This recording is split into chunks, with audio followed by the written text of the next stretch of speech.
आज आपल्याकडं ब्रिझा आली होती. हा साईन दिसते का बॅटरीचा, जे रिमोट आहे आपलं, ही फॉब असते. ह्या फॉबचं याच्यात एक सेल असतं. आपलं घड्याळात कसं सेल असते तसं याचं एक सेल असतं.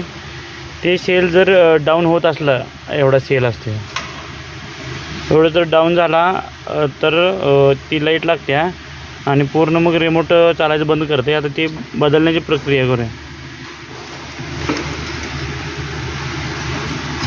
हा सेपरेट किल्ली पण येते याची वेगळी.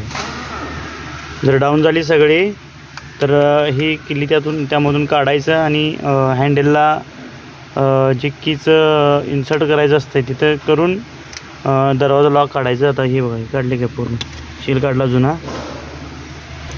बघा हे आता हे बसवायची प्रोसेस. जुना शील माझ्या हातात आहे, हा जुना शील.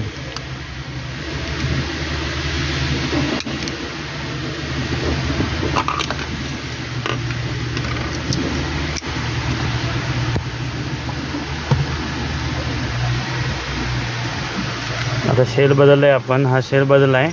आता बघूया लाईट जाते का. पूर्णपणे बंद झालं, लाईटच गेली.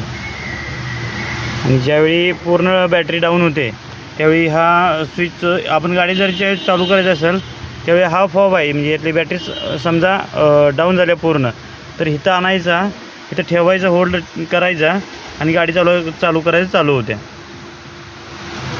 रिमोट सेल बदलायचा आज प्रोसेस केली आपण.